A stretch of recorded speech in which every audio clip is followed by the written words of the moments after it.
Welcome to Amiga of Rochester. Today on the bench, we're working on a 2SI power supply. Now this was sent in by a customer, and what we're doing here is we're going to start by removing the old capacitors. We have reason to believe that they have started to leak onto the board. So if I turn this over, and you can see there's some black. Now, this board is conformal coated on the primary and secondary side. So there should be nothing on the board if you look. Fairly certain that it actually leaked from this hole here. There's a little via there. Pretty sure that's where it's leaked from. So we're going to go ahead and start removing the capacitors. The other reason we're removing them is we are creating an index of what type of capacitors this board used. So a lot of times you'll find, like, it'll just say, hey, it's a 100 UF 16 volt. Well, ESR matters in a power supply. So we're going to go ahead, we're going to remove the old capacitors, and that'll give us a record of what was in here. As I remove them, I'm going to actually create a working document, which I will note what the capacitor was and its position, and that way, when I'm done, I'll have all the capacitors and what type of capacitor it was. So I'll generally just note down whether it was long life, and then like a part number. So on here, you'll see it says RSH. That's going to be the model of the capacitor. So I'm going to start in this corner over here. So to start with, we have a 16 volt 220 UF. Now, normally I have to write it UF and then the voltage, but really doesn't matter. I can always rewrite it. And that's in position C222. And if you look on the board, there we go. You see, it says C222. I'll move my hand, might come out better. So, yeah. I'm going to go ahead and remove that. And I also note where it looks like negative is. Yeah, so negative is marked polarity-wise. Now, when I work on these, I do not waste my time. We are a professional shop. We just pull out the Hacko and just remove it. And that allows us to pretty much do this job in almost no time. Wiggle it just a little bit. Sometimes they come loose fully. In this case, it's loose. Just needs a little assistance. So there we go. Got the capacitor out. No muss, no fuss. We've already noted what position this was in. And if we look, that is an SXE capacitor. So I've noted that down. And at this point, I no longer need this capacitor. I just set it aside. So let's go ahead and do the next one. So C221. And that is, I may not be able to see it right away. It is a 220 UF, 16 volt. Probably also an SXE, if I had to guess. It's hard to tell, but yes, it is. It's at the top. You can see it right there. So we'll go ahead and desolder this one. Make sure we're removing the right one. Let the solder reflow. Suck it out. Reflow. Suck it out. And that's it. Do need to clean the desoldering gun. That's why it sounds like it's snorting. But you can see how easy a desoldering gun makes this job. We'll just double check that is indeed C221, and it is. And we move on to the next one. And again, it's an SXE. So let's see. I'm going to go ahead and I think I'm going to desolder the little board here. So sometimes you'll find that you need to reflow the entire header in order to get it out. In this case, this solder is coming out. This solder is coming out without any issues. Try not to talk when I pull the trigger. There you go. You can see it's just coming clean. No muss, no fuss. Now, we did our job right, and there's no reason to assume we didn't. It's a little, you don't want to put any force on, because it may not be loose. You may, there may be glue or something. In this case, there's absolutely glue. I'm going to try removing the capacitor that's behind it, which is C401. So we'll do C401, and that is a 100 UF at 25 volts. There we go. And that is, it can't tell what model that is, but we'll go ahead and just remove it. And then that sub card should fall right out. Because I believe that's the only thing. Oh, no, there's one more capacitor actually directly behind that. So this is where these can get a little bit tricky. So yeah, we might need to remove that. I'm trying to just break that free. Okay, we got the one. Yeah, so the other one there is C402. I can see it through the gap. C402, and that is a 47 UF at 25 volt. Now these just look like standard run-of-the-mill Rubicons, nothing terribly special. So these are probably like low ESR. Now we got to be careful when we look on the bottom of the board. There is a diode in the middle of this, so I'm going to go ahead and actually skip. So if we look, let me get in view here. If we look, right there is there's a diode, and this is the capacitor. If I had accidentally removed the wrong one, I would have just soldered it. I would have just soldered it back in. No big deal, but you know, try to remove as little as possible. Probably will want to check that diode at some point, but now we just wiggle, and there we go. That's out. And let's take a look at this board together. What does this board do? Without knowing, I'd have to look at the chip, but what it is doing is starting to corrode. You can see right there. So this board is not labeled, at least in a way that I can say like, okay, this is probably actually going to want to ultrasonic this board once it is done. But yeah, so we wanted to see, are these capacitors anything special? I doubt it. Again, these look like just run-of-the-mill. And since I actually don't care about them, I'm just going to grab some pliers. Because I'm replacing them. Come on. There we go. At least got the glue off. Yeah, they're just CE capacitors. So they're just run-of-the-mill. Anything will work for those, so I don't actually need to worry about that. Okay, so we got that nice and clean. That came out perfect. No muss, no fuss. I don't see any corrosion or anything, any leaking electrolytic fluid. Wonderful. So now I want to get these bigger guys out.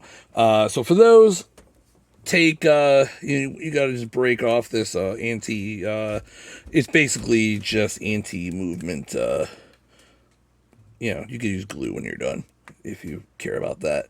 It's just to keep them from flopping around in the breeze. All right, so we'll go ahead and now desoldering these they're mounted left to right. So we'll go ahead and the tip will just go, you give it a second, swirl it around, suck. Put it down, swirl in, suck. Ooh, smells really good. Not really. I'm going to say this one may have started leaking. I smell a little bit of fishiness. I'm actually going to take an X-Acto knife and just kind of gently... Oh, you can't see me. I'm sorry.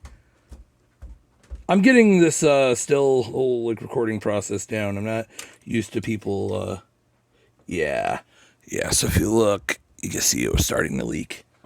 So, and I can even see it on the board. Not terribly, just starting, but definitely good to replace. So we'll go ahead and make sure, yep, that's perfectly clean. We'll go ahead and now remove that one. Yep, okay, good, you can see me. And again, I just give it a little swirl. Nothing crazy. You want to try and not put it directly on the pads for a long period, because that's how you can... What you want to do is kind of float it. This one smells kind of fishy as well. Yeah, that explains the smell on the board I was noticing. The board has like almost a, what do you call it? Kind of like a burnt component smell. So this is C101. a 22 UF, 250 volt, and I know this is actually 18 millimeters in diameter. Most of these capacitors, I will measure their diameter, so I'm actually keeping them at least a little bit so that I can measure their diameter. So I'm actually going to go ahead and just put all these in like a drawer or something. Don't mind my arm, I'm sorry. Here we go. You try and measure them just so I know I'm getting the right components or I have the right components. Now, for what I really recorded this video for, this leakage over here. And again, I, in the future, will hopefully have a better setup for recording all this. So, let's go ahead and I'm just going to zip those three out. Oh yeah, I could tell right there. You can see it's leaking, not even around anything else. That's going to smell wonderful. That is, if you've never smelled electrolytic fluid that's baking, go to a bait shop. Oh yeah. Yes, that's, let's see if I can cut through the glue or just kind of rip this thing out. I really don't care. It's not soldered in. There we go. Cracking loose. Oh, yeah, that looks great underneath. Sorry, I'm just going to kind of, there we go. Just twist her out a bit. Again, there's nothing soldered in. I made sure it was loose before I started. There we go. Oh, look at that. Isn't that yummy? Smells as wonderful as it looks. No wonder this power supply stopped working on the owner. He'll be interested to see this. Yeah, so you can see the board is roached from that. We will clean that up, but wow, I didn't expect that. Now, these are all the same values, 16, 1200. Well, I got this out, so nope, this was not. So that was C202? Yes, C202. And that is a 2200 UF, 16 volts, and it's a long life. Not that that really probably matters because most capacitors are long life. It's an RSH model. Oh, that's going to smell wonderful having that laying around. Oh, yeah, I can see the other capacitors have also spewed their guts all over the board. Yeah, this looks wonderful. All right. Try to get this glue off. There we go. All right, now we can go ahead and zip out the next one. And this is why it is very important to, with older equipment, to get them recapped. There we go. Oh, God, it smells like oysters. I'm not even exaggerating. It smells awful. You can see it there again. Just smells awful. That was, looks like C211. There's people have made like diagrams, but it's just nobody's noted like what type of capacitors, and I'd like to contribute to the cause. I will be putting these on the website. Okay, long life my butt, you know. These smell absolutely awful. The board looks absolutely awful. You can see it there. Ooh, one more to go. Because the other ones I can probably do without.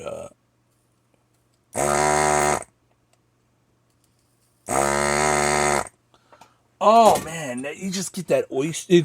And when I say it smells like oysters, I'm not being funny. It's because the electrolytic fluid that is on these is actually it's fish based. So yeah, it does smell exactly like fish or seafood.